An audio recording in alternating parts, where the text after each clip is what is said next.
So I had a request to give a tour of my music studio. I'd like to start with one of the most expensive things in it, my chair. I got this doing a barter deal for orchestrating a musical for Mark Taylor. He worked at a chair company, and this cost way more than I would ever pay for a chair, and boy, has it gotten a lot of great use over the years.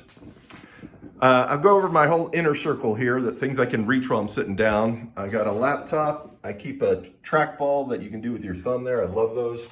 I mostly run Cakewalk and Finale when I'm doing music work. My background is actually a map of all my MIDI cables. This is real useful when I'm trying to debug things. My piano, I am super proud of. It's a Baldwin piano from 1962. It belonged to my piano teacher. He used this in his house. It wasn't his teaching piano, but every year he would have a recital in his house, and so all his students got to play it at least once a year. It sounds great. Right now I have it mic'd with two piezo mics that are just taped onto the lid. I've used other mics before, but this works great as long as you close it. If you listen to the Station to Station soundtrack, you can hear this piano going through these mics, and it just sounds great. Next to it, I have my Wurlitzer electric piano, which I use a effects unit on, a Zoom multi-effects guitar unit. This is my old broken melodica. It doesn't work anymore, but I like keeping it around because it's got that Van Halen Frankenstein pattern. Keep a penny whistle handy because I love playing penny whistle. I have 6 Simmons drum pads, 2 dingbat pads, a kick drum with a pad, a cymbal, and those all run through an Alesis DM5. A lot of the drums you hear on my stuff are coming through this. Here is my Roland V-Bass that I use when I'm playing bass. Great effects unit and amp simulator, speaker simulator, and bass simulator. I have a couple of these microphones. I only have one out right now. It's an Audio-Technica AT3035. I used to use these on my piano, but now I just use them for vocals and guitars and stuff. Here is my rack. I have a pair of Audio-Technica headphones and a pair of earbuds for mixing with. Everything is powered through this Furman, except for the computer. All the music equipment goes through this Furman power conditioner, and that's running it all through the same way, keeps you reducing your risk of hum. This is my MIDI-Man 4x4 MIDI interface. So that's what I need this map for, so I can remember how everything's plugged in. And then these are synthesizers with no keys. The TR rack by Korg is actually a Korg Trinity. The Ensoniq SQ-R is actually an Ensoniq SQ-1 without the keyboard. I don't use this D550 anymore by Roland. It's one of my favorite keyboards. The reason I don't use it is I bought a Roland D005. This is like 8 of them put together. And then on top of that, I have the Roland PG-1000, which is a great way to edit sounds in there. So that sits up there with the R2. And then I have an Ensoniq Mirage. The Mirage was my first keyboard. This is the rack version I bought a few years ago. And it still runs off of floppy disks. I know you can get you can plug in a USB drive, but I don't use it enough to justify that expense. I have an effects unit here, a Digitech Studio S200. Has a great vocoder. I've used it for many things. I have a mixer. All the audio runs through here.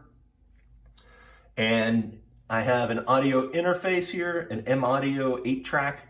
So the first two are where the piano comes in. They actually run, these microphones, the Piezos, run on batteries. So you have to turn them on. The next 2 channels are for everything in this rack, goes back down through here. Then I can run microphones if I need it. And then I have an RA100 amp that powers 2 Tannoy speakers. I've done some audio conditioning in this room. I put in some corner bass traps. I have some panels, a few of them have fallen off, but they're at the key reflection spot. So if I'm sitting here, it should be a perfect equilateral triangle with those speakers. And then these will catch reflections up above me and to the right to catch all the sounds bouncing around.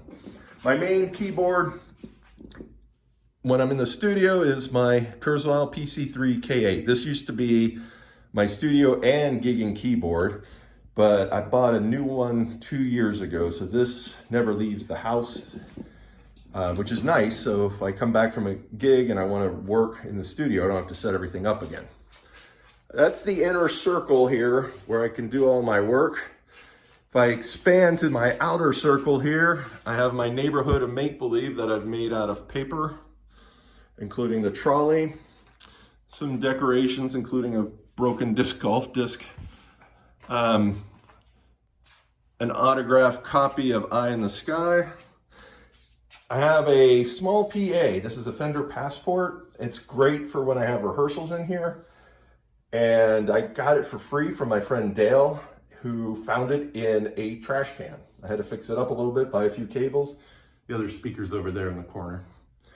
In this corner, we have a bunch of R2-D2s, and then in the shelf, we have a bunch of extra cables and things. In this corner, even more R2-D2s. I'll do a separate video on that. I have a whole thing full of sheet music here.